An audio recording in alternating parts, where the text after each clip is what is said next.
मेरे अपने नफ्स की नफी है, वो मुझसे होती नहीं। तो क्या अब्बा तू मुझे क्यों रोकता है, पहले दलील दे मुझे इस बात की कि तू मुझे क्यों रोक रहा है। एक भी चीज अगर जाहिरन अकल से देखें तो एक भी लॉजिकल चीज समझ में नहीं आ रही, कहां से आ गई।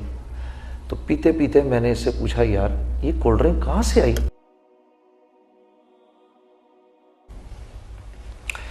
अब यहां जितने लोग बैठे हैं सब ये कह रहे हैं, यार हम एक ऐसे मुआशरे में रहना चाहते हैं जो मुआशरा एक सरसब्ज़ और शादाब माशरा हो, उसमें सच हो, उसमें झूठ ना हो, उसमें लोग एक दूसरे की इज़्ज़त करें, उसमें लोग आपस में मोहब्बत से रहें, उसमें हलाल कमाई हो, उसमें औरतें पर्दे में हों, उसमें फ़लाँ फ़लाँ फ़लाँ फ़लाँ।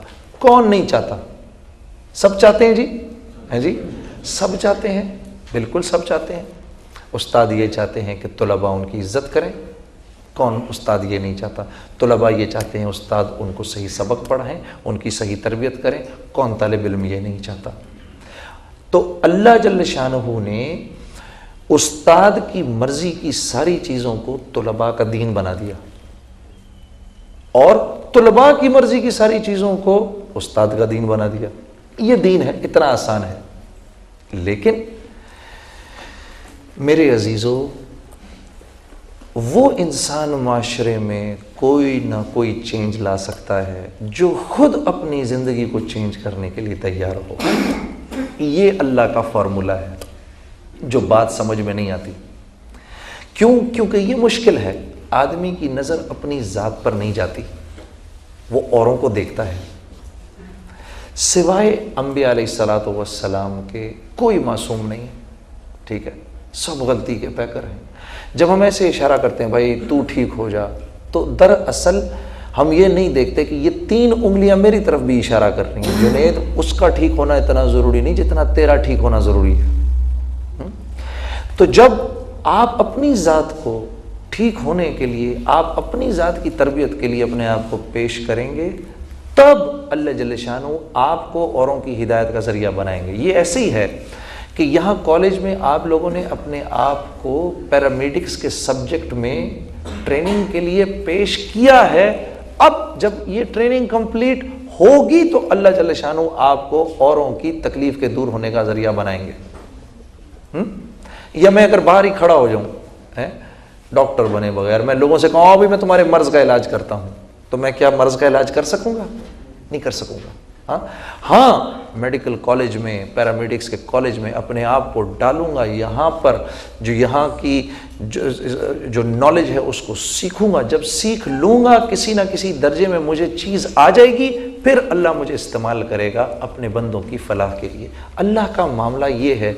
ये बात हमें दुनिया के मामले में तो समझ आती है, दीन के मामले में समझ नहीं आती। हम हर एक को ठीक करने के चक्रों में हैं। यहाँ अभी किसी को खड़ा करो, वो आपको बताएगा मुसलमान ऐसे हैं, मुसलमान ऐसे हैं, मुसलमान ऐसे हैं, मुसलमान ये भी है, मुसलमान ये भी है, मुसलमान ये भी है, 50 और गिनवाएगा। तो ये किसको नज़र नहीं आ रहा? इससे तो मसला नहीं हल होगा ना। मसला तो यूँ हल हो कि हम ये पता चले हमें कि इसका हल क्या है। इस अंबिया अलैहिस्सलातु वस्सलाम मुआशरे के मसाइल का हल लेकर आते थे। ये मेरा तुम्हारा काम है। बहैसियत मुसलमान हमने इस मुआशरे और सारी इंसानियत में जितने भी मुआशरे हैं और जितने भी लोग हैं, उन सब की फलाह का फॉर्मूला मैंने आपने देना है सबको। मैं और आप इस काम के लिए आए हैं इस दुनिया में। इस काम के लिए हमें और आपको बेहतरीन उम्मत कहा अल्लाह ने।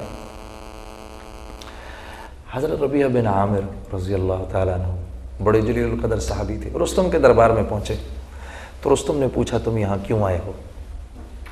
उन्होंने कहा, हम आए नहीं, हम तो भेजे गए हैं। कुंतुम खैर उम्मतिन उखरिजत लिन्नास। इसका मतलब बयान कर दिया उनको कि तुम बेहतरीन उम्मत हो क्योंकि तुम सारी इंसानियत की तरफ भेजे गए हो। तो रुस्तम ने पूछा कि तुम्हें किसने भेजा है? फिर दूसरा जवाब दिया, हमें उस अल्लाह ने भेजा है जिसने मुझे और तुम्हें और इस सारी कायनात को बनाया है। कहा, अच्छा, उस अल्लाह ने क्यों भेजा है? कहा, इसलिए भेजा है। 3 जवाब दिए जो कि मेरे तुम्हारे लिए, हर आने वाले मुसलमान के लिए इस दुनिया में राह अमल हैं। क्या 3 जवाब दिए? पहला जवाब, उस अल्लाह ने हमें इसलिए भेजा है ताकि हम लोगों को इंसानों की ग़ुलामी से निकालकर एक अल्लाह की बंदगी में खड़ा कर सकें। अल्लाह ने हमको इसलिए भेजा है ताकि हम लोगों को दुनिया की मुश्किलात से निकालकर इस्लाम की वसअतों में दाखिल कर सकें, ताकि हम लोगों को जालिमों की बेएतदालियों से निकालकर इस्लाम के अदल में खड़ा कर सकें। हम इसलिए भेजे गए हैं। ये 3 काम हैं हमारे। ये हमारे इस दुनिया में आने का मकसद है। ये मकसद डॉक्टर के आने का भी है, इंजीनियर के आने का भी है, प्रिंसिपल के आने का भी है, स्टूडेंट के आने का भी है, टीचर के आने का भी है, ताजर के आने का भी है, ये बादशाह के आने का भी है। ला इलाहा है क्या? सबसे पहले तो मेरी अपनी ज़ात की नफ़ी है, मेरे अपने नफ्स की नफ़ी है। वो मुझसे होती नहीं, क्योंकि अपने आप को मैं परफेक्ट समझता हूँ। एक हमारे बुजुर्ग थे, उनसे किसी ने पूछा, भाई ला इलाहा का मतलब क्या है? ला इलाहा इल्लल्लाह का मतलब क्या है? उन्होंने कहा, ला इलाहा इल्लल्लाह का मतलब है, ए अल्लाह, मैं मेरी मन चाही नहीं पे नहीं चलूंगा, रब चाही पे चलूंगा। मन चाही पर नहीं चलूंगा, रब चाही पर चलूंगा।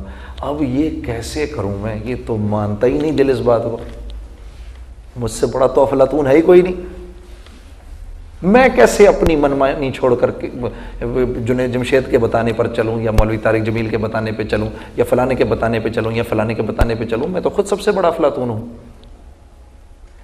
इस चीज ने शैतान को मरवा दिया।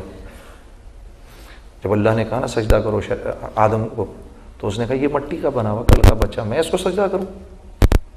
मैं आग का बना हुआ। सजदे के लिए 100 साल फरिश्ते हजरत आदम के सामने पड़े रहे सजदे में। 100 साल। ये 100 साल तक मुंह फेर के खड़ा रहा, मैं नहीं करूंगा। अल्लाह ने मौका दिया, अभी भी कर लो, अभी भी कर लो, अभी भी कर लो, अभी भी कर लो। 100 साल का मौका दिया। फिर पूछा, एकदम बाहर नहीं निकाला, फिर पूछा, तूने क्यों नहीं सजदा किया? उस वक्त ही कह देता, या अल्लाह गलती हो गई। तो अल्लाह को दलील दी उसने, जैसे हम आज दलील देते हैं।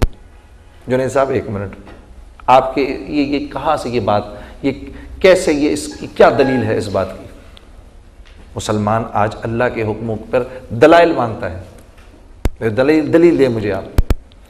उसने अपने इल्म से एक चीज़ को मुरत्तब किया, उसके इल्म का और मेरे इल्म का क्या मुकाबला।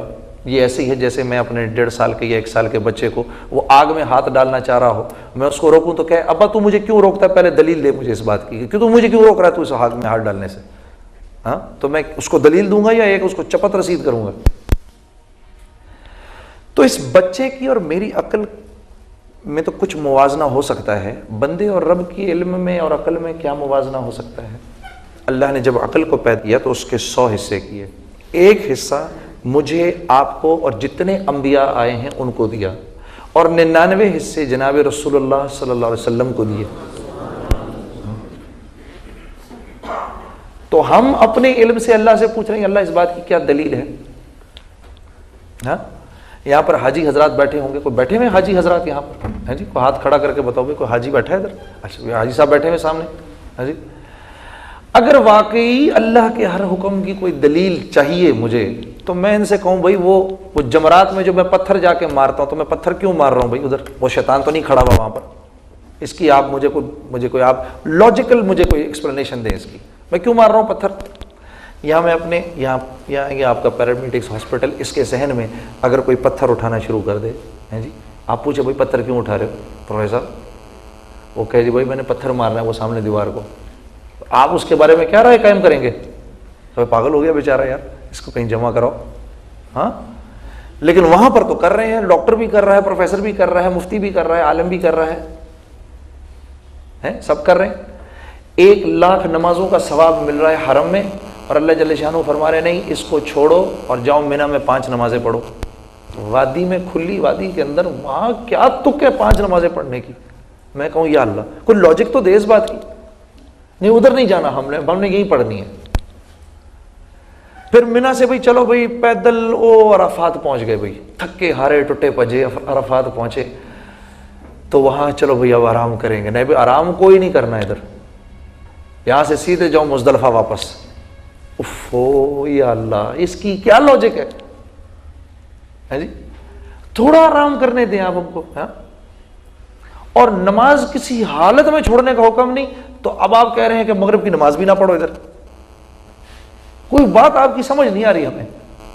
अब चले जा रहे हैं उधर, वापस मुजदलिफा पहुंच गए, थके हारे, रात हुई, या अल्लाह होने सौ जाइए, है जी, उठो फौरन फजर के बाद, जैसे ही सूरज निकला चलो उधर, अब जाके पत्थर मारो उधर उसको, शैतान को। या अल्लाह शैतान कहाँ है? ये तो पत्थर है जिसको पत्थर मारने जा रहे हैं। तो यहां तो मुझे एक भी चीज अगर जाहिरन अकल से देखें तो एक भी लॉजिकल चीज समझ में नहीं आ रही। लेकिन जहां जो करने को अल्लाह कह रहा है, हम कह रहे हैं लब्बैक अल्लाहुम्मा लब्बैक, या अल्लाह हाजिर, आप जो कह रहे हैं हाजिर, आप जो कह रहे हैं हाजिर, आप जो कह रहे हैं हाजिर, हम हाजिर, ये भी करेंगे, ये भी करेंगे, ये भी करेंगे। हज पर क्या कराया जा रहा है मुझे आपको कि बात तेरी मोटी अकल में घुसे या ना घुसे, हरम की भी कोई कीमत नहीं, अराफात की भी कोई कीमत नहीं, तवाफ की भी कोई कीमत नहीं, कीमत सिर्फ और सिर्फ हमारे हुक्म की है। यह सिखाया जा रहा है मुझे तुम्हें वहां पर। लेकिन हज से वापस आते हैं, वापस आके फिर वही, अभी उसी चीज की मशक करके आए हैं और वापस आके फिर वही। ये मेरा तुम्हारा सबसे बड़ा अलमिया है, ये मेरा तुम्हारा, ये पूरे माशरे का सबसे बड़ा अलमिया है। अल्लाह को अल्लाह सब मानते हैं, अल्लाह की मानने को तैयार नहीं। अब आदमी कैसे मैं अल्लाह के हुक्मों पर आऊं, क्योंकि जब तक अल्लाह के हुक्मों पर आऊंगा नहीं, ना मेरी जिंदगी सरसब्ज़ व शादाब होगी, ना ये मुआशरा पनप सकेगा। तो अब देखो ना, प्रोफेसर साहब बैठे हुए हैं जी, प्रिंसिपल आपके बैठे हुए हैं, आप देखो माशाल्लाह से किस तमीज से सारे बैठे हुए हो, है जी, प्रिंसिपल सामने बैठे हुए हैं, कोई ना इधर ना उधर, चूं भी नहीं कोई कर रहा है यहां पर बैठ के। क्यों? इनकी ताकत को सब पहचानते हैं। और एक दफा अपने एक दोस्त के, मेरा ख्याल है शायद फैसलाबाद का या सियालकोट का वाकया है, मैं अपने एक दोस्त के पास गया, सख्त गर्मियों में गश्त कर रहे हम, तो उसने पूछा यार क्या पियोगे, कुछ चाय वगैरह। मैंने यार कुछ ठंडा पिला यार, और ठंडी बोतल पिला, कोई बहुत प्यास लगी है। और घंटी बजाई उसने, पता नहीं किस तरह घंटी बजाई उसने। थोड़ी देर के अंदर वो जो उसका मुलाजिम था वो ठंडी बोतलें लेकर अंदर आ गया। मैं सोच में पड़ गया, मैंने कहा ये तो अंदर आया ही नहीं था ना, इसने फ़ोन पर बाहर बताया, ये ठंडी बोतलें कहाँ से आ गई। तो पीते पीते मैंने इससे पूछा यार ये कोल्ड ड्रिंक कहाँ से आई, तूने तो, तेरा तो कोई बंदा अंदर नहीं आया।